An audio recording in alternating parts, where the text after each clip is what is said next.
साथियों,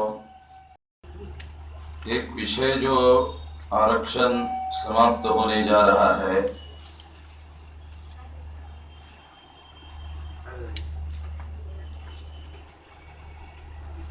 इसे मैं थोड़ा सुधार कर लेता हूँ। समाप्त हो गया है। थोड़ा ग्रामेटिकली आप लोगों ने, आपके सेंटेंस से थोड़ा भ्रम पैदा हो जाता है, उसको मैं थोड़ा दूर कर देता हूँ। और ये समाप्त हो गया है, ये भी थोड़ा एविडेंस के आधार पर थोड़ा बताना होगा। तो आरक्षण कई प्रकार का है। एक राजनीतिक आरक्षण है जो संविधान के 330 और 332 के प्रावधान के तहत है, जिसमें मेंबर पार्लियामेंट और मेंबर लेजिस्लेटिव असेंबली, इसके लिए रिजर्वेशन है, और SC ST के लिए रिजर्वेशन है। और इसकी एक विशेषता ये है कि बाबा साहब आम्बेडकर ने इसको केवल 10 साल के लिए रखा था।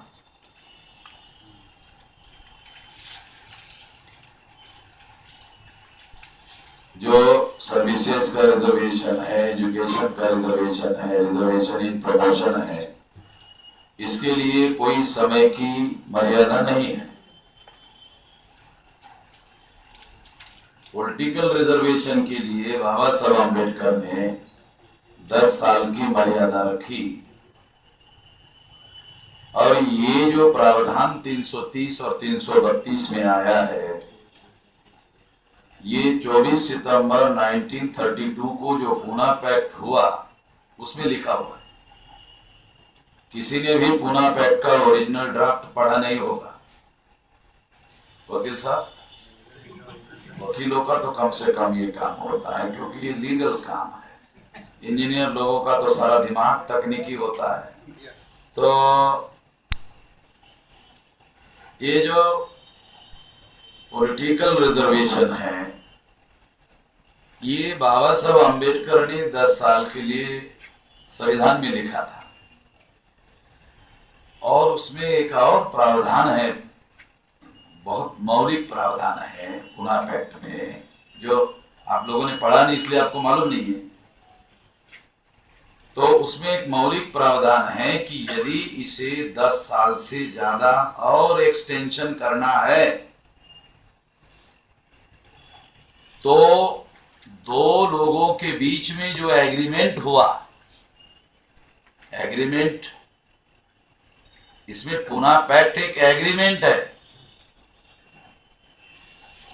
और आप लोगों को जानकारी होना चाहिए कि इसी तरह का एग्रीमेंट जर्मनी में हुआ था, तो उसके विरोध में हिटलर पैदा हुआ था। उसको आधार बनाकर ही उसने बहुत बड़ा आंदोलन चलाया। तो ये जो एग्रीमेंट है 24 सितंबर 1932 को, ये लिखित है। और इस लिखित प्रावधान में एक महत्वपूर्ण प्रावधान है कि यदि इसे 10 साल से आगे बढ़ाना है, तो बोथ पार्टी के सहमति से ही इसे बढ़ाया जा सकता है।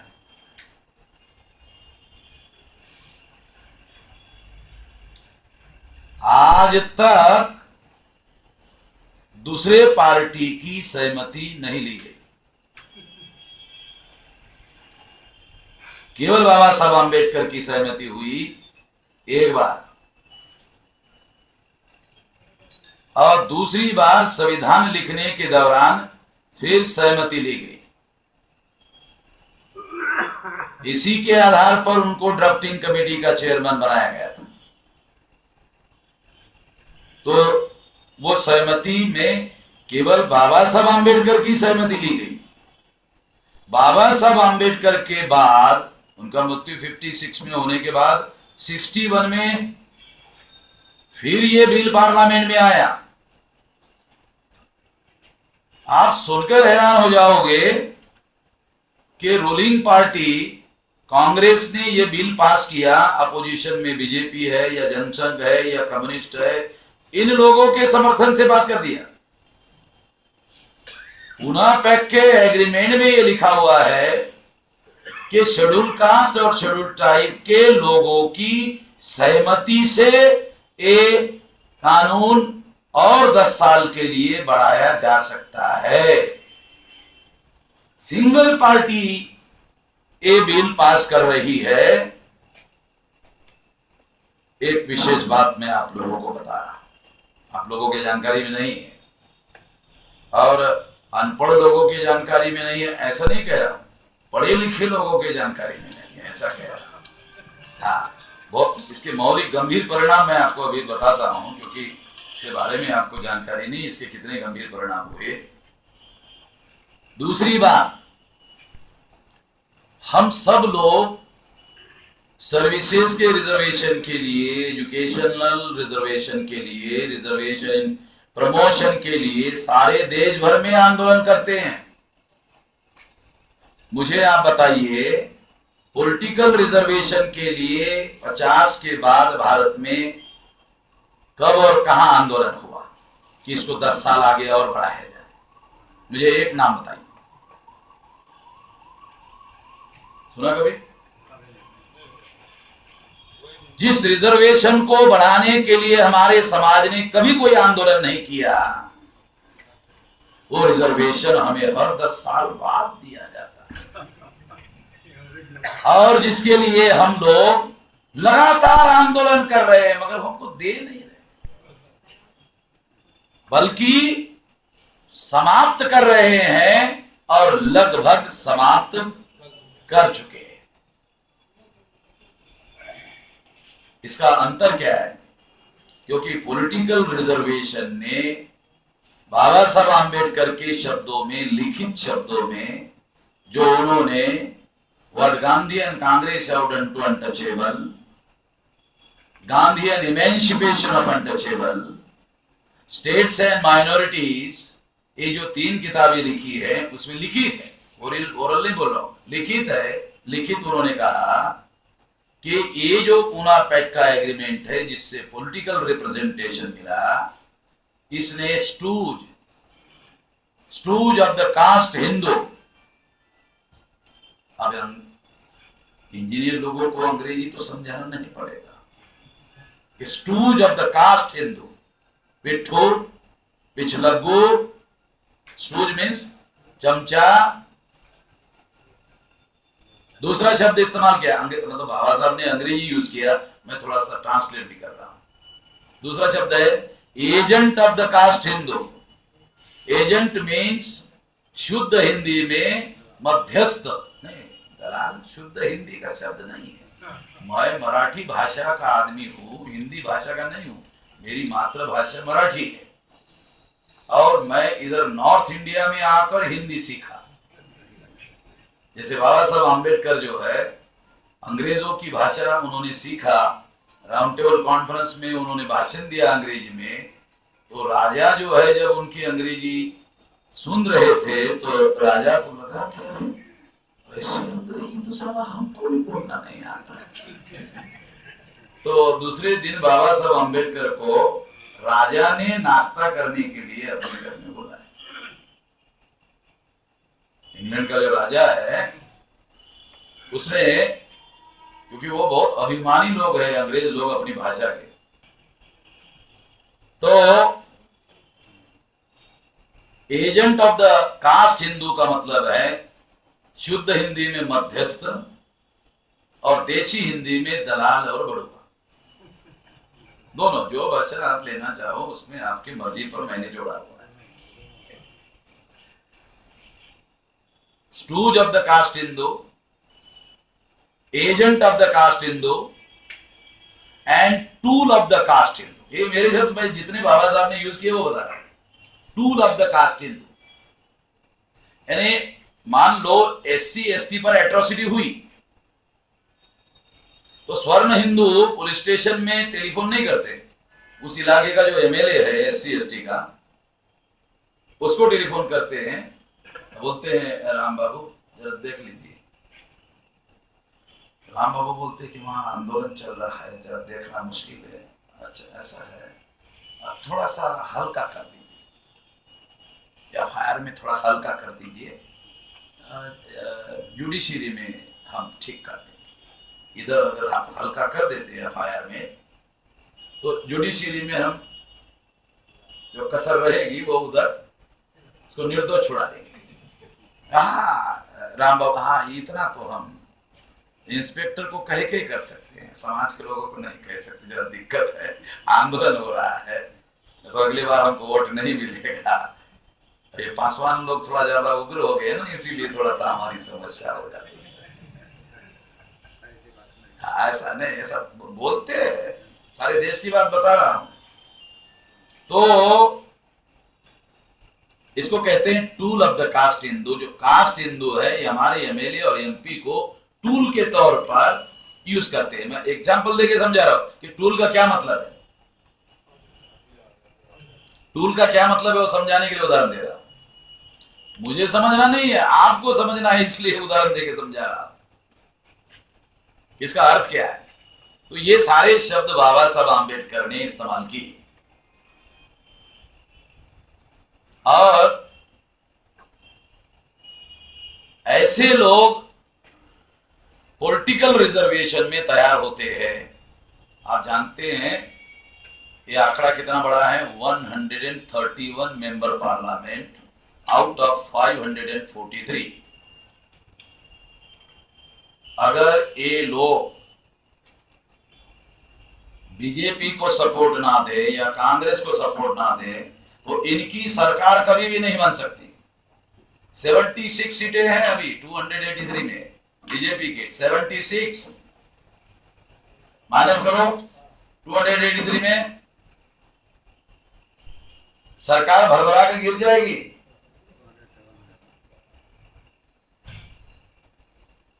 मगर इनको जो पार्टी के लेवल पर टिकट दिया जाता है, तो टिकट देने के पहले ही जांच पड़ताल की जाती है, क्योंकि एक एमपी की टिकट होती है, एक एमएलए की टिकट होती है, और 10-15 लोग कंपटीशन में होते हैं टिकट हासिल करने के लिए।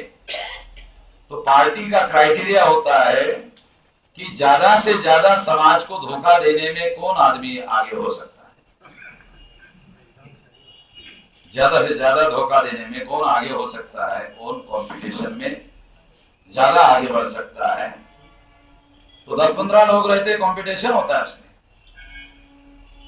तो जो सबसे ज्यादा धोखेबाज आदमी है उसको चॉइस किया जाता है, टिकट दिया जाता है, और पूरी पार्टी की मशीनरी लगाकर उसको चुनवाया जाता है।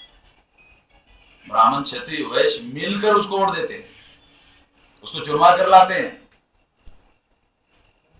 और चुनवा कर लाने के बाद वो जिंदगी भर कायल हो जाता है। दोबारा उसके विरोध में संसद में, विधानसभा में और समाज में कहीं पर बात नहीं करता।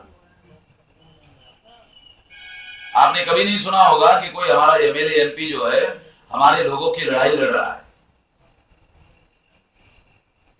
आपको तो सुनकर भी हैरानी होगी कि संविधान में आर्टिकल 19 में मौलिक अधिकार है, फंडामेंटल राइट है। सुप्रीम कोर्ट को भी अधिकार नहीं है मौलिक अधिकार का हनन करने का। जिस अधिकार का हनन करने का अधिकार सुप्रीम कोर्ट को नहीं है, पॉलिटिकल पार्टी के लोगों ने एमएलए और एमपी, एससी एसटी के, उनको बोलने पर पाबंदी लगा रखी है। पार्लियामेंट में बोलने नहीं दिया जाता, पाबंदी। दूसरी बात मैं आप लोगों को बताना चाहता हूं, आपको पता नहीं है बात, एमएलए और एमपी लोगों को प्रिविलेज होता है। प्रिविलेज का मतलब है विशेषाधिकार। संसद में यदि कोई एमएलए और एमपी जुडिशरी के विरोध में भाषण करता है तो वो प्रोटेक्टेड है। कोई जुडिशरी संसद और विधानमंडल में बोलने के लिए किसी भी एमएलए और एमपी को कंटेम्प्ट ऑफ कोर्ट का सामना करने के लिए बुला नहीं सकती। क्यों? क्योंकि उसको विशेषाधिकार है।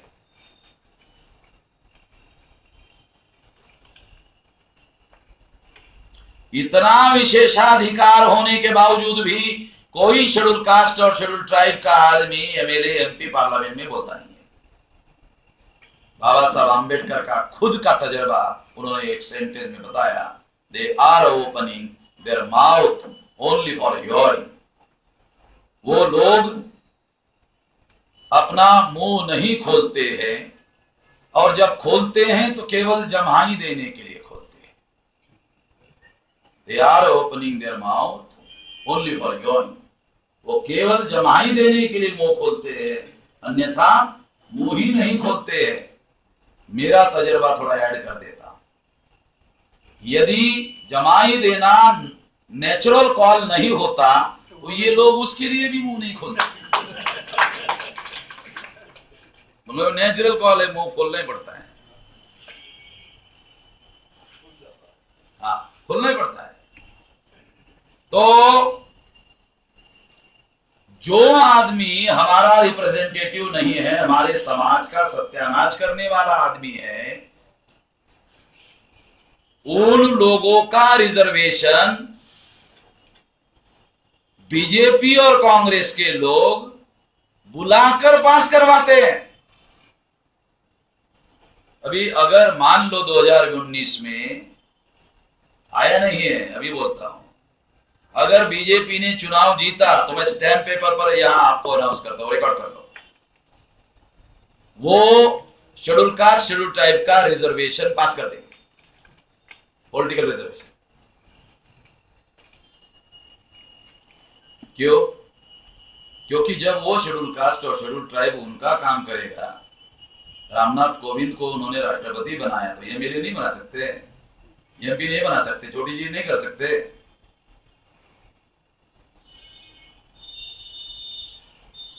तो इससे क्या होगा, ये बीजेपी वाले कल तक कांग्रेस को सपोर्ट करते रहे। क्या आपको पता है पार्लियामेंट में इस बिल पर कभी चर्चा हुई? आप लोगों ने सुना कभी अखबार में या टीवी में कि इस बिल पर पार्लियामेंट में चर्चा हुई और चर्चा होने के बाद ये बिल पास हुआ? सुना कभी? इस बिल पर 50 साल तक कभी, अभी 60 साल हो गए, 60 साल तक पार्लियामेंट में एक बार भी चर्चा नहीं हुई। विदाउट डिस्कशन एंड डिबेट ये बिल पास हुआ, हाथ खड़े करके। क्योंकि डिबेट और डिस्कशन से भी समस्या है।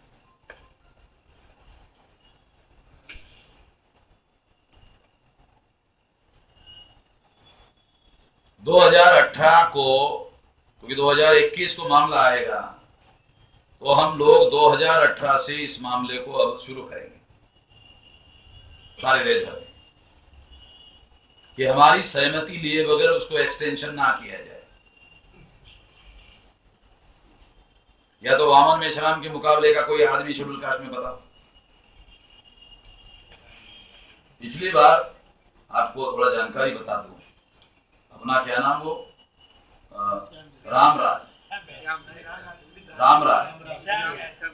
नहीं, अपना दिल्ली वाला रामराज, उसको खुद शर्म आई, उसके नाम बदल दिया उदित राज।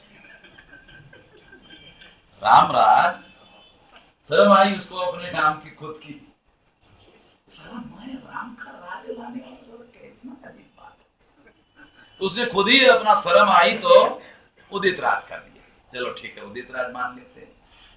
मैं उदाहरण देने के लिए बता रहा हूं। तो उदित राज का उदाहरण क्या है कि उदित राज जो है वो शेड्यूल कास्ट का आदमी है, शेड्यूल कास्ट का आदमी है। तो शेड्यूल कास्ट का आदमी है तो इन लोगों का बीजेपी वाले जो लोग हैं वो अपने प्लानिंग के तहत, अपनी योजना के तहत इसका वो इस्तेमाल कर रहे हैं।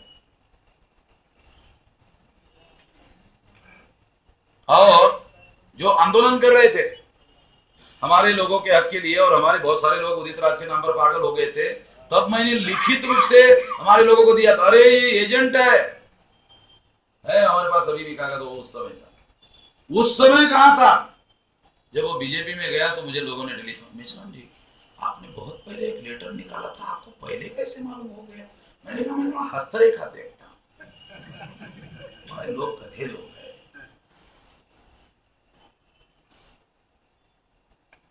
तो पॉलिटिकल रिजर्वेशन के संबंध में मैं आपको बता रहा हूं,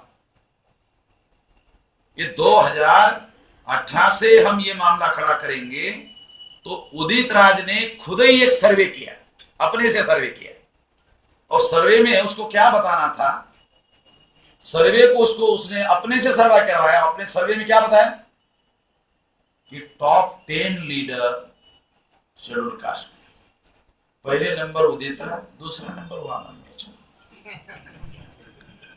मेरा दूसरा नंबर बताने के लिए उसने खुद ही सर्वे किया और अपना नाम पहले रखा और दूसरा मेरा रखा। अब चलो ठीक है, मैंने कहा चलो दूसरा ही मान लेते हैं, मगर अब वो बीजेपी में गया तो मैं पहला नंबर साला अपने आप ही आ गया, है ना, आ गया कि नहीं? वो गायब हो गया तो अपना ही ऊपर चढ़ जाता, सीनियरिटी होती कि नहीं? जैसे इंजीनियर लोगों को अधीक्षण अभियंता बनना है तो वो सीनियर होते ही अपने आप ऊपर चला जाता है। उसी तरह से अब मैं पहला इसीलिए उदाहरण दे रहा हूं कि अगर ये बिल पास करना है तो हमारी सहमति लेनी पड़ेगी। हमारा ये आंदोलन होगा कि आपको हमारी सहमति लेनी पड़ेगी। और जब वो बाबा साहब आम्बेडकर ने 2 पार्टी के सहमति से, लिखित है, काल्पनिक नहीं है, बाबा साहब आम्बेडकर गांधी का सिग्नेचर है, तो डॉक्यूमेंट्री है ना, तो इंटरनेशनल कोर्ट में उसको चैलेंज किया जा सकता है। मैं उसके लिए भी तैयारी कर रहा हूं।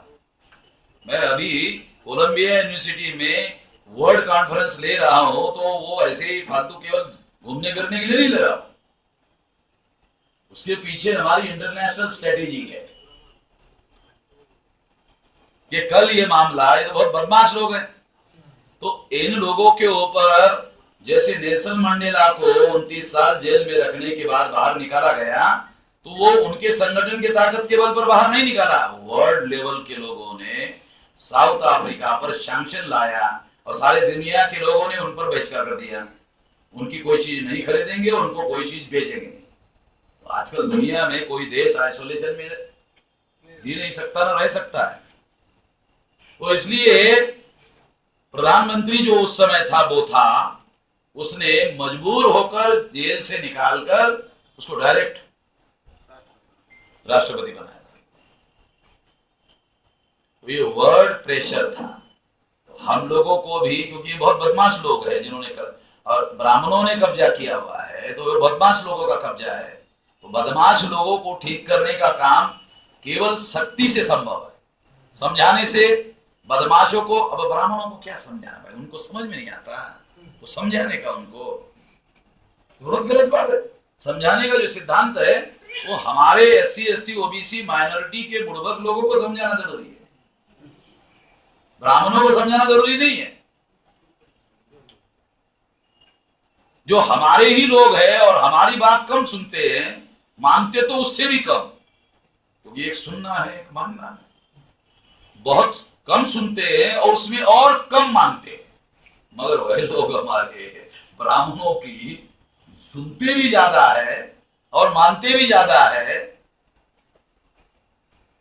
तो मैं ये बताना चाह रहा हूं कि ये मामला आने वाले समय में, क्योंकि ये लोग, हम लोग नहीं मानते, उसको हर 10 साल बाद देते हैं।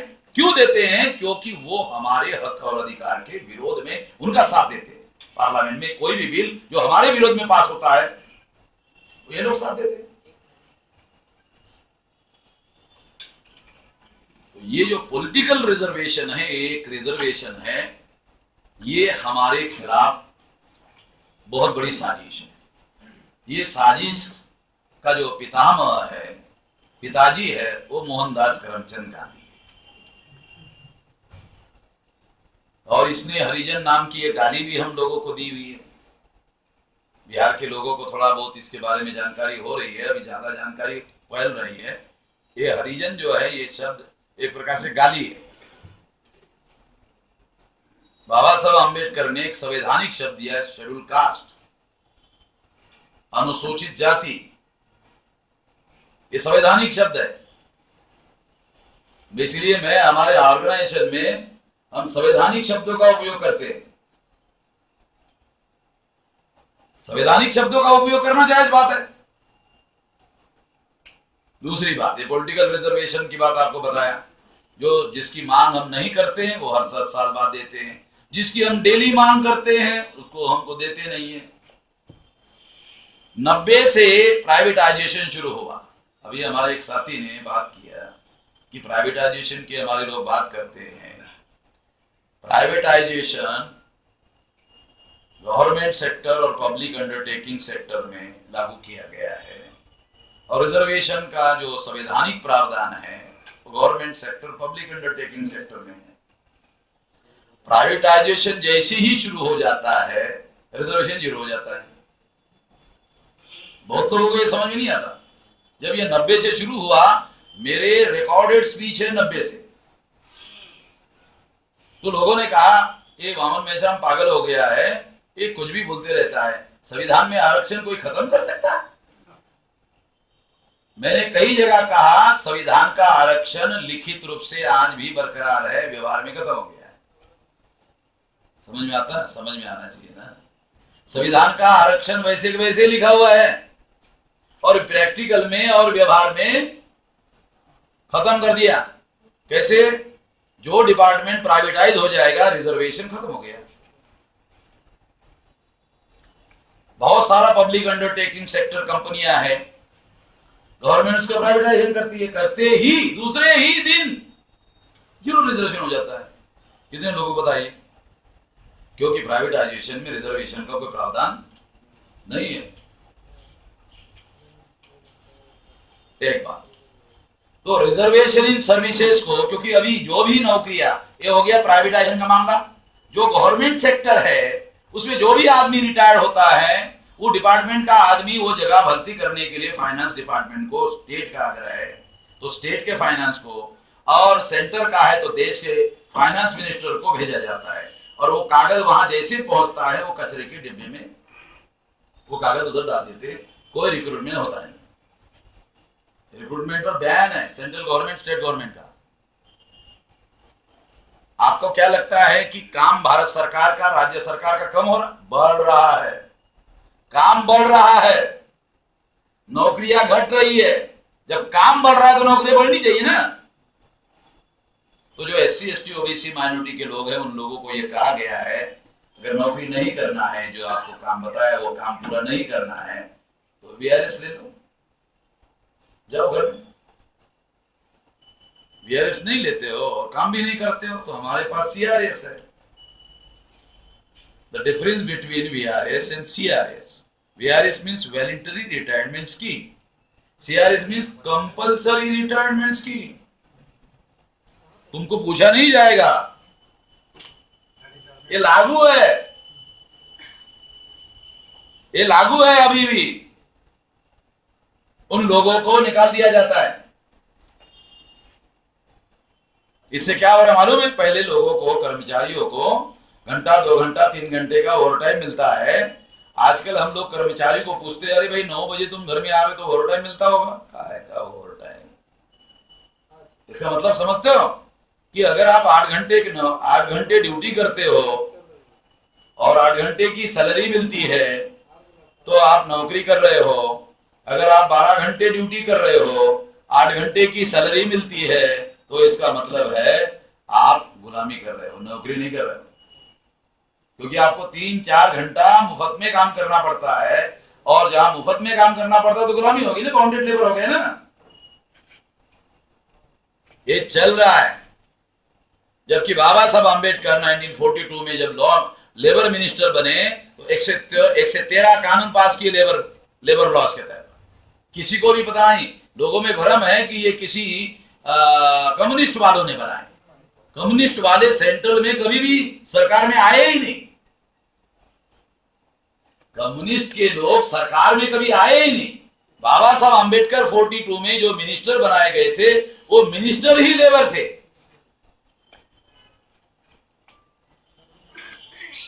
ना केवल उन्होंने वो सारा ड्राफ्ट तैयार किया बल्कि उसको पास करवाया। पास करने के दौरान उन्होंने जो स्पीचेस किए वो सारा रिकॉर्ड है। काल्पनिक बातें नहीं बता रहा हूं। और वो जो लेबर लॉज है पार्लियामेंट खत्म करने के लिए प्रयास कर रही है, खत्म हुआ नहीं। मगर हमारे लोगों को 9 घंटा 10 घंटा काम करना पड़ रहा है, खत्म किए बगैर करना पड़ रहा है। तो जो सर्विसेज का रिजर्वेशन है आज की स्थिति में, सर्विसेज का रिजर्वेशन अभी प्राइवेटाइजेशन में 0 हो गया। गवर्नमेंट सेक्टर में जो जगह खाली होती है वो खाली ही रहती है, भर्ती होती नहीं है।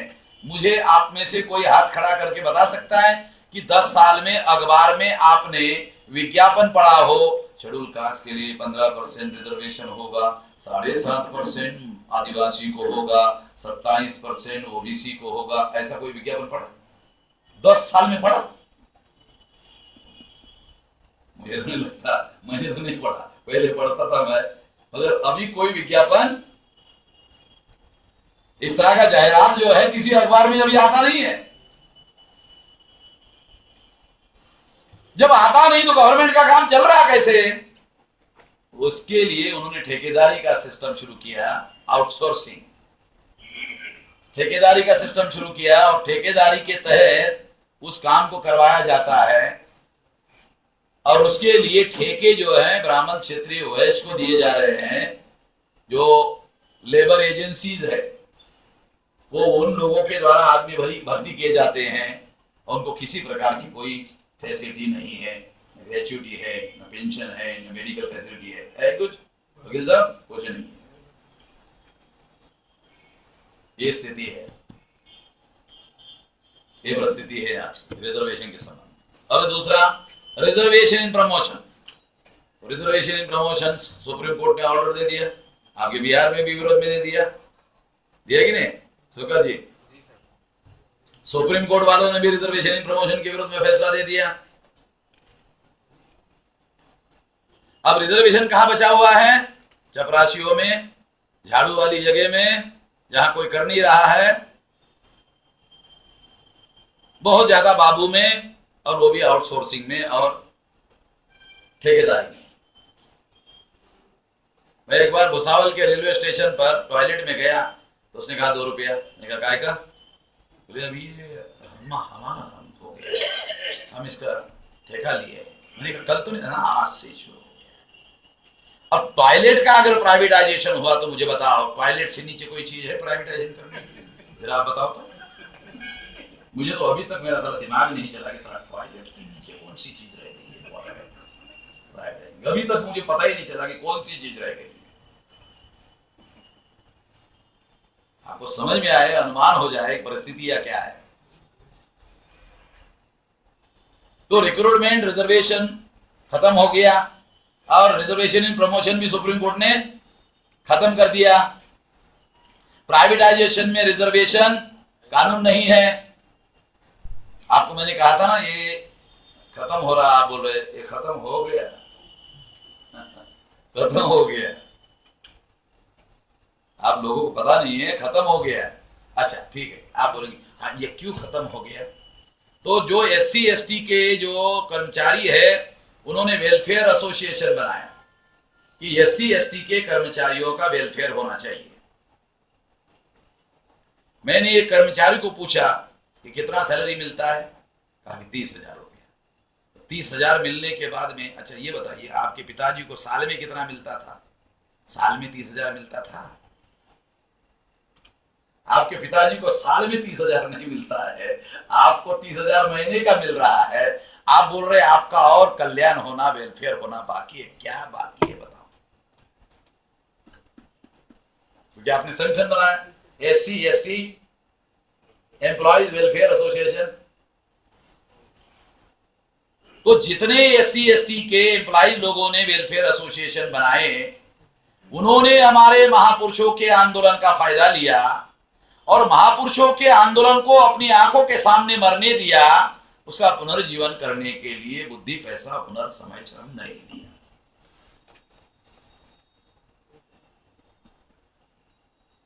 अगर 10 रुपया दिया तो पूछता है 2-3 साल तक, अरे भाई 10 रुपया हमने 3 साल पहले दिया था, उसका हिसाब आपने नहीं दिया। जिन लोगों की ये दानत हो उनको कोई ब्राह्मण उसके मारने की, खत्म करने की या आरक्षण खत्म करने के लिए कोई प्रयास करने की जरूरत है? तो हम अपने कर्मों के आधार पर ही ये खत्म करवा रहे हैं। अरे भाई, वो आपका दुश्मन उसको खत्म करने का षड्यंत्र कर रहा है, आप बताओ कि उसको रोकने के लिए आप कर क्या रहे? क्योंकि आप तो वेलफेयर का काम कर रहे हो, और किसका वेलफेयर? जिसका वेलफेयर हो चुका है उसका और वेलफेयर करने का काम कर रहे हो, और जिनको कुछ भी नहीं मिला उसके लिए क्या कर रहे हो? अगर कोई राम आदमी, अगर कोई पासवान आदमी, जो भी पासवान है या राम है, अगर उसको रिजर्वेशन मिल रहा है तो वो शेड्यूल कास्ट के नाम पर मिल रहा है, उसकी योग्यता के नाम पर नहीं मिल रहा है। शेड्यूल कास्ट के नाम पर मिला, शेड्यूल ट्राइब के नाम पर मिल रहा है, ओबीसी के नाम पर मिल रहा है, उसको इंडिविजुअल योग्यता के नाम पर कहां मिला? क्योंकि उसको सर्टिफिकेट जोड़ना पड़ता है, schedule caste, schedule tribe, OBC, उसके नाम शेड्यूल कास्ट के नाम पर मिला। और शेड्यूल कास्ट हमारा समाज है, शेड्यूल कास्ट राम नहीं है, शेड्यूल कास्ट पासवान नहीं है, वो तो उसका एक सदस्य है। तो in the name of society, समाज के नाम पर आपने रिजर्वेशन लिया, समाज के नाम पर आपने नौकरी लिया, समाज के नाम पर वजीफा लिया, समाज के नाम पर सारा का सारा फायदा लिया, लौटाया कितना? पेबैक कितना किया? ये समाज ऋण की बात आप बोल रहे नहीं यार, कितना लौटाया? समाज ऋण का मतलब होता है पेबैक। पीछे जो हमारा समाज रहा है, जिसके नाम पर शेड्यूल कास्ट है ना, schedule caste, schedule tribe, OBC, उसके नाम पर आपने नौकरी लिया, आपकी योग्यता के नाम पर नहीं। बहुत सारे लोगों में यह भ्रम है। क्या भ्रम है? कि हमने पढ़ाई किया, हमने अभ्यास किया, हमने मेरिट हासिल किया, हमने इंजीनियर पास हो गए, डॉक्टर हो गए, अरे भाई ठीक है, आप हो गए, बात सही है, तो आपके पिताजी भी हो सकते थे, आपके दादाजी भी हो सकते थे। क्या आपके पिताजी, आपके दादाजी जन्मजात नालायक थे? आप ये कहना चाहते हैं कि आपने बहुत स्टडी किया, अभ्यास किया और आप मेरिट में आ गए, तो क्या आपके पिताजी, आपके दादाजी जन्मजात नालायक थे? वो नालायक नहीं थे, उनको अवसर नहीं मिला था। आपके समय में संविधान लागू हुआ, अवसर मिला, इसलिए ना आपने अभ्यास किया, ना तो आप किताब धरने के लिए भी कहां अवसर था ऐसा हाथ में? आपको अवसर तो तब मिला जब संविधान का अधिकार लागू हुआ।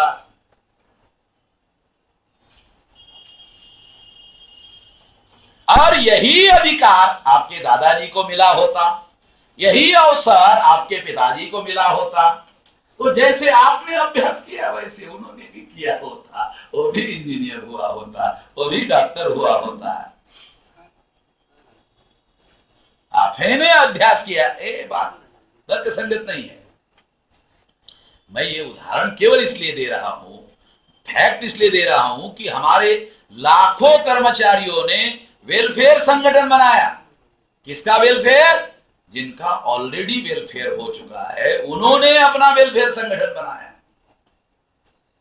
जिनको कुछ भी नहीं मिला, करोड़ों लोगों को जो पीछे रह गए, उसके बारे में उन्होंने सोचने में भी समय नहीं लगाया, करने में तो बहुत दूर की बात है। नाम से इसी सिद्धांत पर खड़ा है कि हम कर्मचारियों का संगठन खड़ा करेंगे, मगर वो कर्मचारियों के प्रमोशन के लिए, पोस्टिंग के लिए नहीं करेंगे। जिस महापुरुषों के द्वारा आंदोलन चलाया गया, उसका फायदा हमने उठाया, उस आंदोलन को आगे निर्माण करने के लिए, बढ़ाने के लिए बुद्धि, पैसा, हुनर, समय, श्रम लगाएंगे। आज 31 राज्यों में 539 जिलों में इसकी शाखाएं है। ये कोई आज हमसे कोई साधारण संगठन नहीं है। आज विचारधारा के धरातल पर अगर आरएसएस को कोई विरोध करने वाला संगठन अगर किसी को बताने के लिए कहा जाएगा, तो हमारे अलावा कोई भी नहीं है, स्टैम्प पेपर पर लिखवा सकता हूं।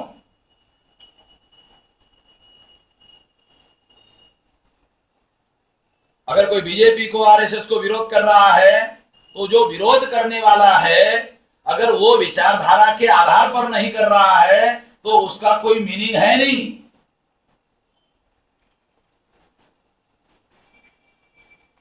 केवल हमारे पास ऑर्गेनाइजेशन है, कैडर बेस्ड ऑर्गेनाइजेशन है, विचारधारा है, अल्टरनेटिव आइडियोलॉजी है, और हमारे पास ही है जो आरएसएस के विरोध में खड़ी है। उन लोगों को केवल हमारी वजह से दिक्कतें होती है।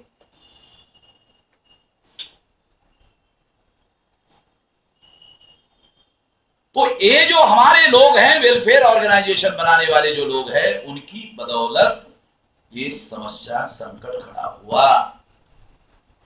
और ये संकट दूर करने के लिए अभी भी उनको जाग नहीं आया। तो बिहार में भी मैंने पासवान को ये जिम्मेदारी लगाया था कि भाई उन लोगों को थोड़ा बातचीत करो।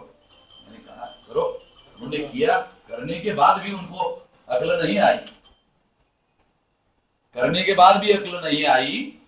बल्कि कुछ लोग क्या करते हैं, फौरी तौर पर कोई संकट खड़ा हो गया तो एकदम मीटिंगें लेना शुरू कर देते हैं।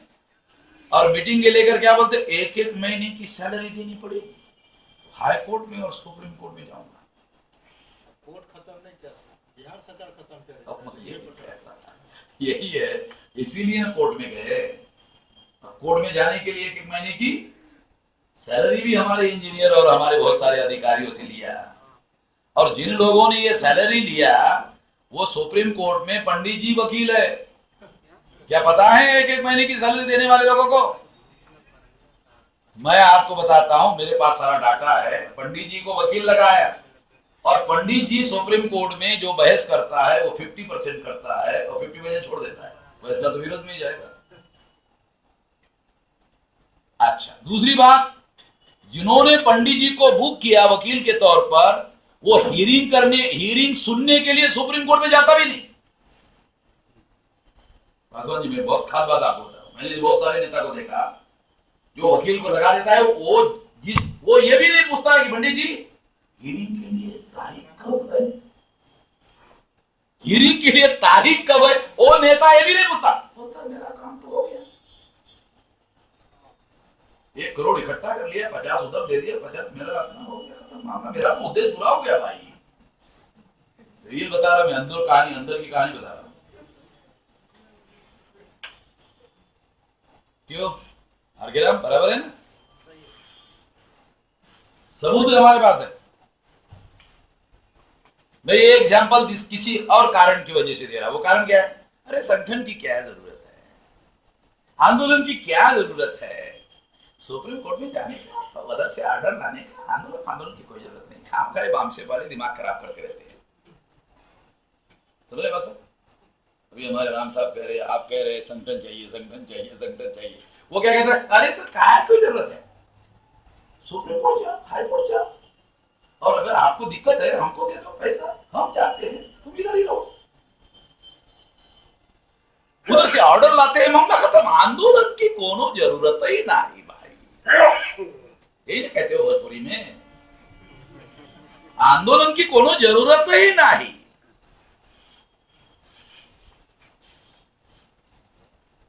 ये मैं 40 साल से कर रहा हूं, मेरे पास सारा का सारा जानकारी है कि 2-4 दिन से नहीं कर रहा हूं। इवन वो वकील जो सुप्रीम कोर्ट में केस का ड्राफ्ट तैयार करता है, पढ़ता तक नहीं है। वो ड्राफ्ट क्या क्या सुप्रीम कोर्ट का लाएगा, गलत थोड़ी करेगा। तो साला 3000 साल से हमारी पिटाई कर रहा है, वो गलत कैसे करेगा? अरे उसका तो धंधा ही है, साला जन्मजात धंधा है पंडित लोगों का हमारे साथ धोखाधड़ी करना। उनका तो सारा वर्चस्व ही हमारे लोगों के धोखाधड़ी के ऊपर खड़ा हुआ है।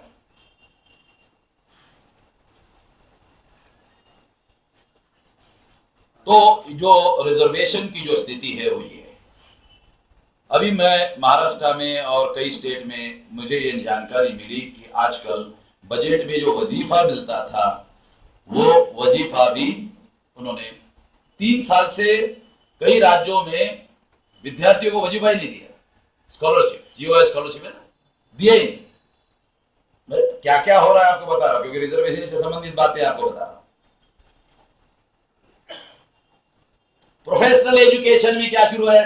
प्रोफेशनल एजुकेशन में मेडिकल साइंस की सीटें हैं और इंजीनियरिंग में है, वकील में है, एमबीए में है, जितनी भी प्रोफेशनल की सीटें हैं,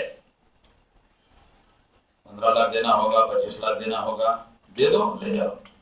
ये तुम्हारा 15% हमने रखा हुआ है, ये तुम्हारा 7-7.5% हमने रखा है आदिवासी का, ये 27% ओबीसी का रखा, इसका 25 लाख 15 लाख 10 लाख ये दे दो और तुम्हारी सीट ले लो, हमको कोई इतराज नहीं। अब सारा पैसा पहले होता तो ये हमको रिजर्वेशन की जरूरत थी क्या? ये जो सिस्टम नया आया हुआ है, इस तरीके से ये काम को किया जा रहा है कि आपका रिजर्वेशन वैसे के वैसे ही है, संविधान में जो लिखा लिखा हुआ है, उनको मालूम है कोई आने वाले नहीं, सीट खाली खाली, फिर ठीक है, अभी जनरल वाला तरीके बनाए ना, ये हमारे लोगों को पता नहीं है, ये तरीके बनाए उन्होंने प्रोफेशनल एजुकेशन में। अभी यूनिवर्सिटी ग्रांट कमीशन है भारत सरकार की, वो यूनिवर्सिटीज को ग्रांट देती थी, अभी उन्होंने पॉलिसी बनाई सेंट्रल गवर्नमेंट ने धीरे धीरे यूनिवर्सिटीज को ग्रांट देना बंद करना। तो सेल्फ फाइनेंस, नया शब्द है सेल्फ फाइनेंस, कि अभी यूनिवर्सिटी को पैसा नहीं दिया जाएगा, यूनिवर्सिटी खुद पैसा खड़ा करे अपनी यूनिवर्सिटी चलाने के लिए। तो उनका सोर्स क्या है? स्टूडेंट पर एजुकेशन की फीस लगाए बगैर पैसा तो आएगा नहीं। तो इससे क्या होगा? आपका हायर एजुकेशन समाप्त हो जाएगा। अगर आपका हायर एजुकेशन समाप्त होगा तो हायर एजुकेशन समाप्त होने से क्या होगा? इंडियन एडमिनिस्ट्रेटिव सर्विसेज में अपीयर होने के लिए कम से कम ग्रेजुएशन चाहिए, पास होने के लिए नहीं, वो बात की बात है। अपीयर अगर होना है तो मिनिमम ग्रेजुएशन चाहिए। अगर आपका हायर एजुकेशन ही खत्म कर दिया तो आपका इंडियन एडमिनिस्ट्रेशन का मामला खत्म हो गया। दूसरा, जिसके पास हायर एजुकेशन होता है उसके अंदर लीडरशिप पैदा होती है। बाबा साहब आंबेडकर के अंदर इतने ऊंचे दर्जे की लीडरशिप जो डेवलप हुई, उसका कारण उनका इंटरनेशनल स्टैंडर्ड का एजुकेशन था। इतनी सारी और सिचुएशन होने के बावजूद भी उन्होंने रास्ते निकाले और हमको संवैधानिक अधिकार देने में वो कामयाब हुए। वो संवैधानिक क्रांति थी। 3000 साल में मनुस्मृति का विचार चलता था, उसके विरोध में बाबा साहब आंबेडकर ने संवैधानिक क्रांति थी। और एक अकेले आदमी ने, संविधान सभा में कोई दूसरा आदमी था? बाबा साहब आंबेडकर अकेले थे। तो योग्यता थी लीडरशिप की, हायर एजुकेशन, रिसर्च एजुकेशन, इसके आधार पर आती है।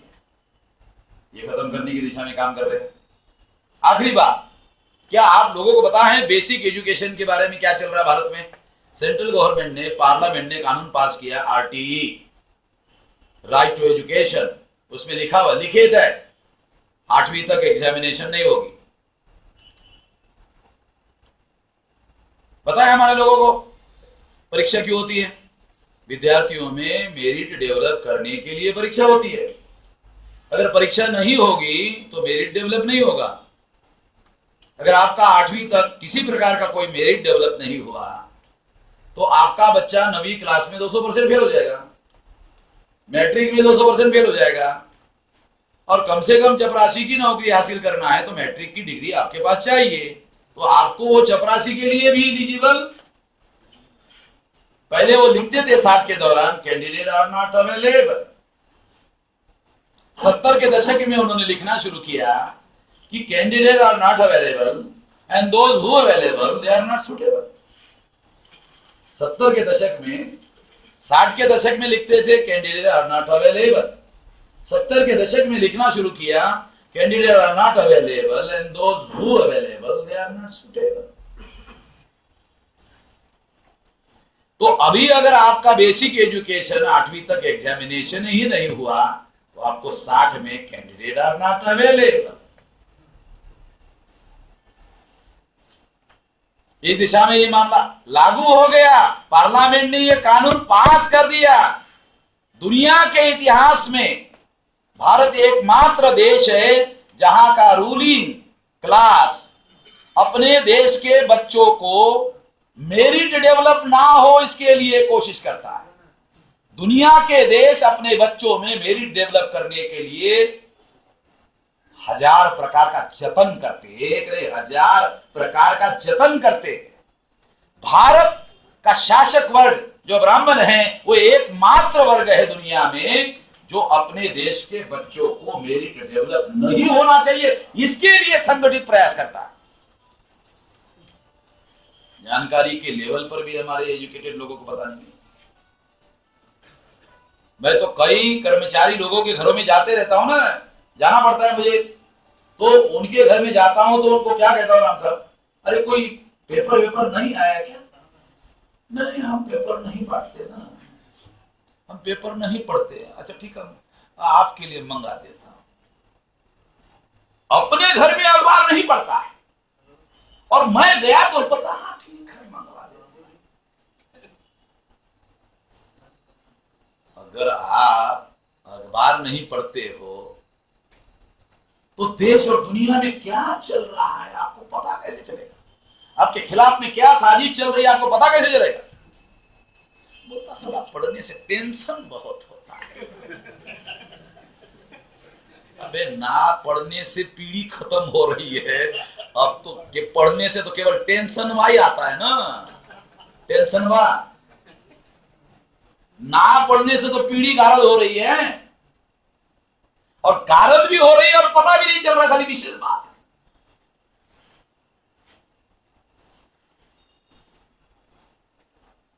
तो ये जो परिस्थिति है, ये परिस्थिति रिजर्वेशन के मुद्दे पर दिन भर मुझे बोलना पड़ेगा। ना आपके पास समय है ना मेरे पास समय है, मुझे फ्लाइट पकड़ कर जाना है क्योंकि कल मुझे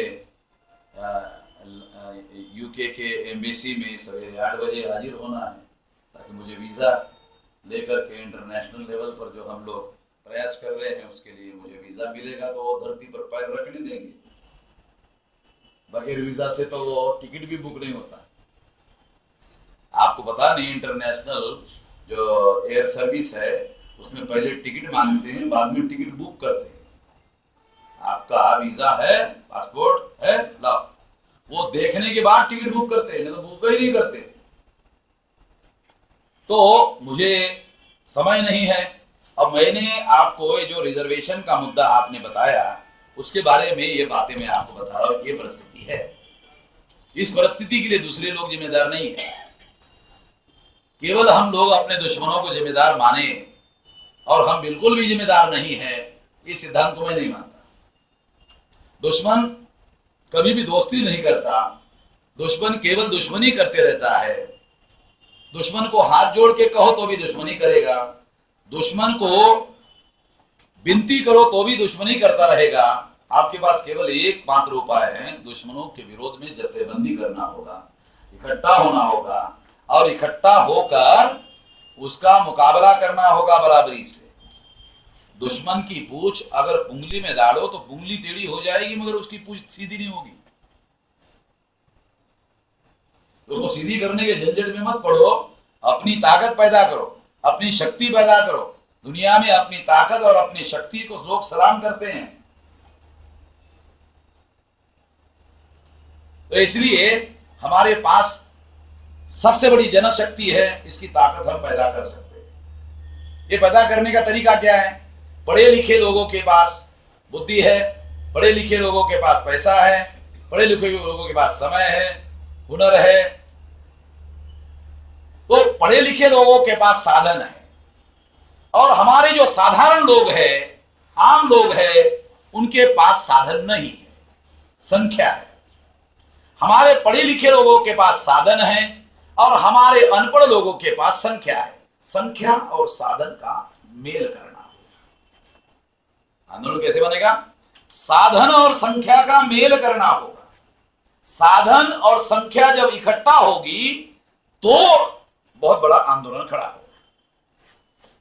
संख्या कहां से मिलेगी? देहात से। तो हमारा कार्यक्रम है चलो गांव की ओर। जाओ गांव में जाओ, संख्या वहां पर है, वहां जाकर के लोगों को समझाओ, वो आपके साथ आएंगे। तो ये आप लोगों को ध्यान रखना होगा। दूसरी महत्वपूर्ण बात कि इंजीनियर लोगों को अपने अंदर नेतृत्व निर्माण करने की बात है। इंजीनियर तो मेरिटोरियस होते हैं और मेरिटोरियस लोग ही लीडरशिप करने के लिए सामने आ सकते हैं, बशर्ते उनको सोशल एजुकेशन की जरूरत है। सोशल एजुकेशन लिए बगैर कोई इंजीनियर लीडरशिप नहीं कर सकता, क्योंकि इंजीनियर तकनीकी शिक्षा है, सोशल एजुकेशन है नहीं। सोशल इंजीनियरिंग में पढ़ाई नहीं जाती, पॉलिटिकल साइंस नहीं पढ़ाया जाता, और आपको उस क्षेत्र में काम करने के लिए सोशियोलॉजी का ज्ञान होना और आप लोगों को पॉलिटिकल साइंस का ज्ञान होना, आपको अर्थशास्त्र का ज्ञान होना, अगर लीडरशिप करना है सबसे ज्यादा जरूरी है। उसके बगैर आप लीडरशिप नहीं कर सकते। तो मगर सबसे बड़ी बात क्या है? सबसे पहले नंबर की बात यह है कि अगर इंजीनियर में समाज के ऋण को चुकाने की भावना नहीं है तो वो बिल्कुल भी लीडरशिप नहीं कर सकता।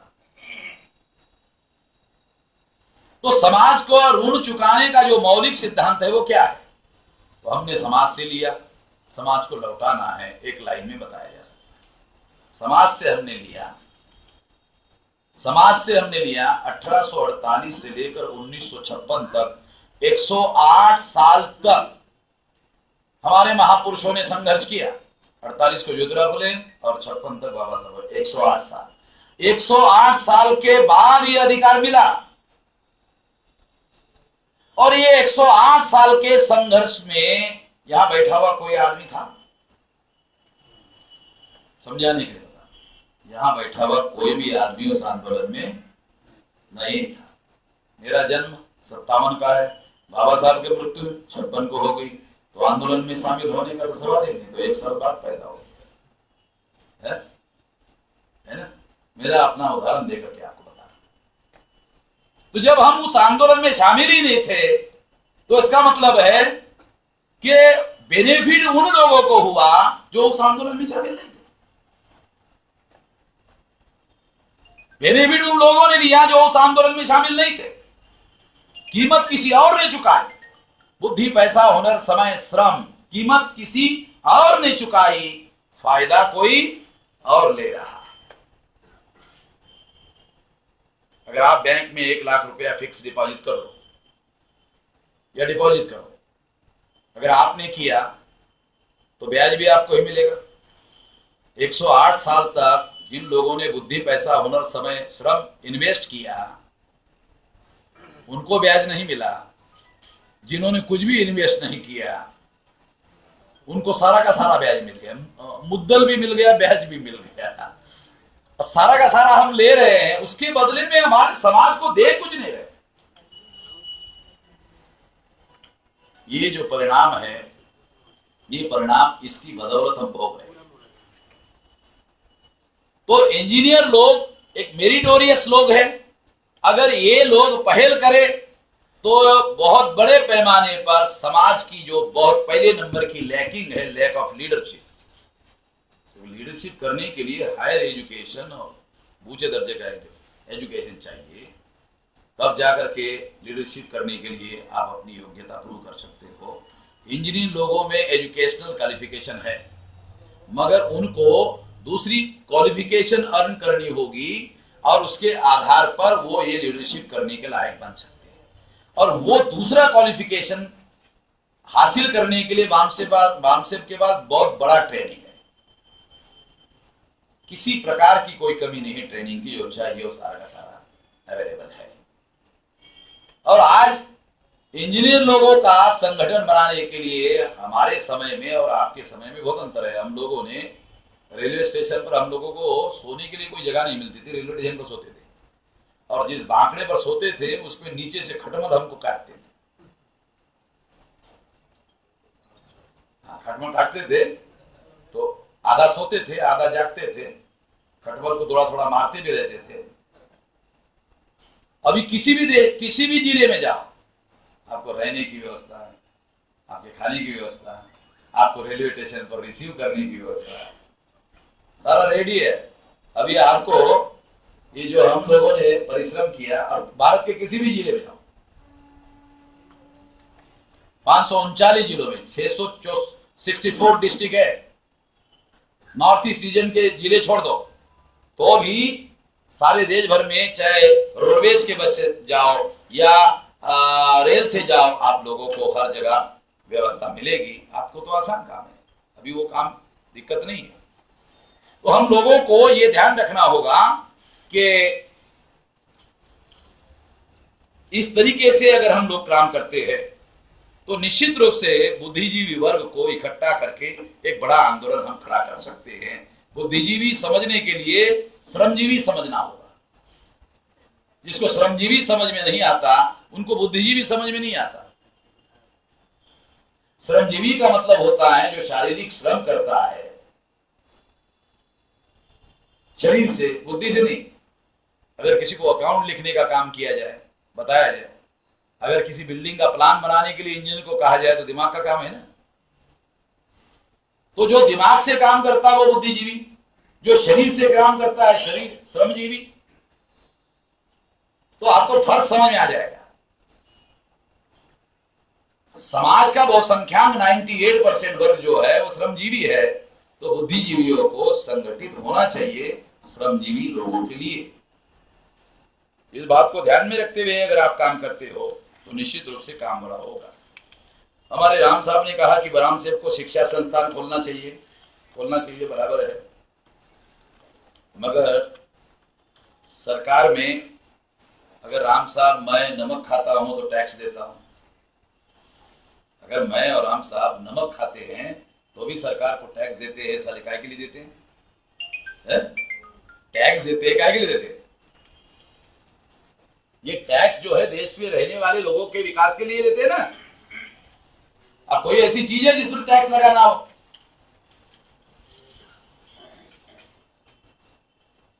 हर चीज पर टैक्स लगा हुआ है।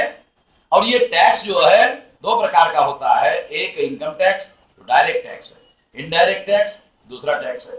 जो इनडायरेक्ट टैक्स है उसमें गरीब से गरीब आदमी टैक्स दे रहा है।